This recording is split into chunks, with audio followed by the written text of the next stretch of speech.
Cute-cute banget sih ini katak mainannya. Warna-warninya gemes banget. Cocok nih buat hiasan di rumah. Lah, tapi kok dia gerak? Walah, ternyata ini katak beneran, Bos. Hidup dia. Swear, kita pikir katak plastik loh tadi.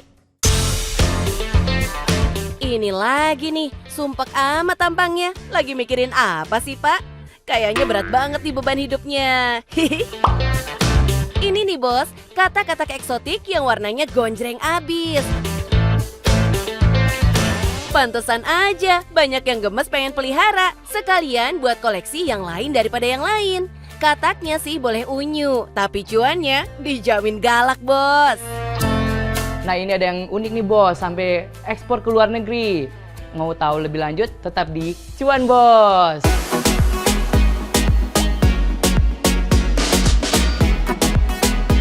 Dun, kenalin nih Bos, pengusaha budidaya katak eksotis yang masih 19 tahun usianya. Udah jadi eksportir pula. Ini pun bisnisnya ia jalanin sembari kuliah. Pantes aja, di lingkungan gaulnya, Doi dipanggil sang duta kodok. Kuliah ya, kayak sering banget tuh koko kodok gitu. Jadi kayak disering panggil koko kodok gitu. Atau enggak kayak sering dipanggil muka kodok gitu-gitu. Merasa bangga, bahkan biar saya itu lebih terkenal, oh ternyata saya di bidang ini kodok. Jadi kalau misalnya orang mau nyari kodok, langsung mereka pasti, teman-teman aku itu pasti kayak, oh ini ada kodok, ini bisa beli di sini. Gini dong, jadi anak muda yang jago banget cari duitnya. Pakai jalur usaha mandiri pula kan? Ya kudu bangga dong. Lagian koleksi katak Aro tuh bukan katak sembarang katak. Lihat aja nih, si gembul lucu asal Madagaskar yang suka dipanggil katak tomat ini. Karena warnanya oranye dan bulat seperti tomat.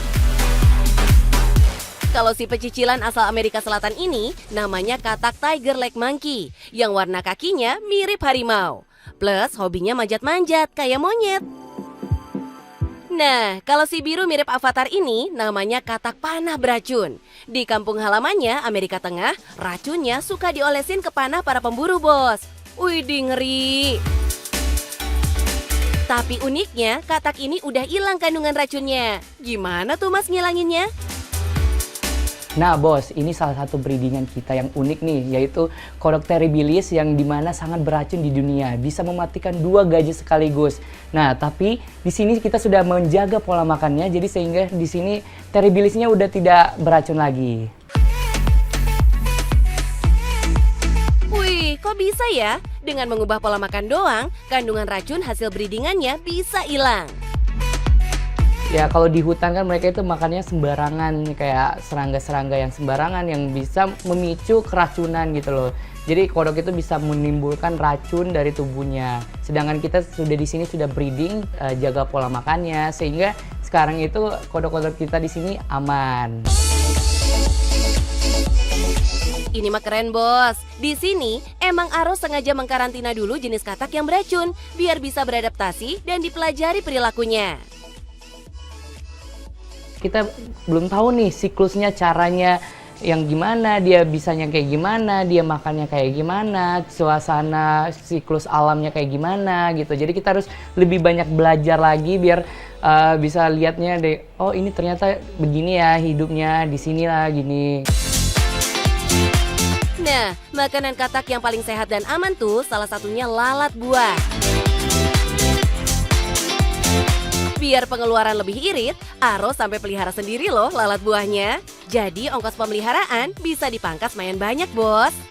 Karena kita lihat bahwa lalat buah itu lumayan mahal ya. Jadi saya berpikir bahwa mending saya ternak sendiri dan bisa jual lagi tuh buat orang lain. Ini nih, kerja cerdas namanya.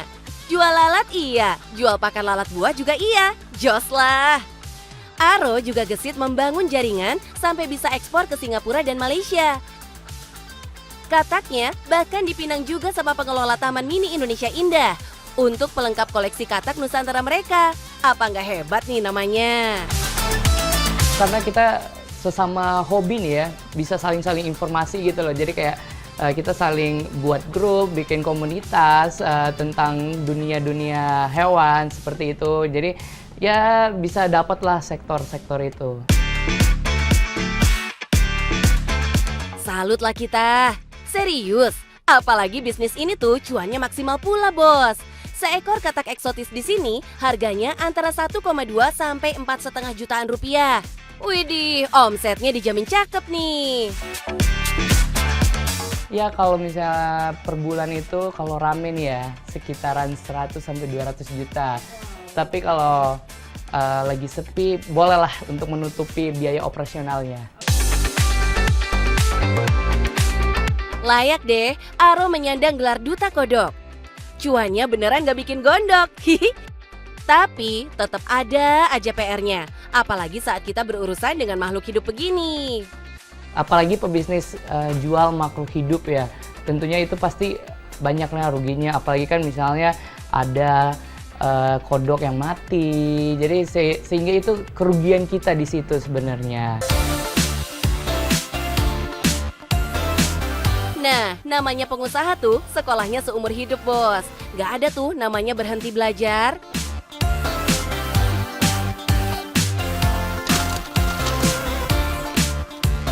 Kayak Aro yang terus aja mengembangkan hobi dan minatnya jadi cuan. Aro udah lama jatuh cinta sama terarium.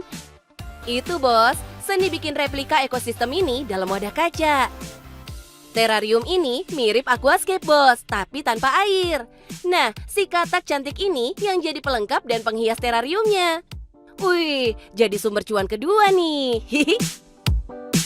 Terarium ini kan cocok ya, apalagi buat ekosistem kodoknya. Jadi kayak ya tertarik banget karena lihat juga enak kan, sejuk kan ya. Kalau misalnya kita lihat dari jauh, duduk-duduk manis gitu sambil minum kopi. Yang sebelah sini tuh sekitaran 3 jutaan, sedangkan yang sebelah ini itu sekitaran 8 sampai 10 juta. Yang sekecil ini paling sejutaan, 800 sampai 1 jutaan.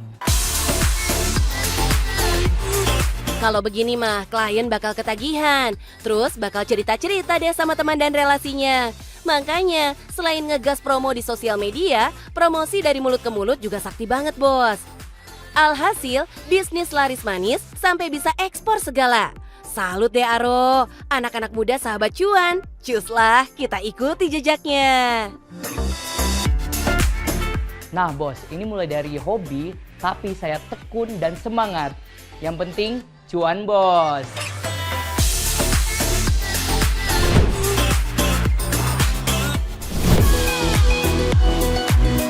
Saya satu.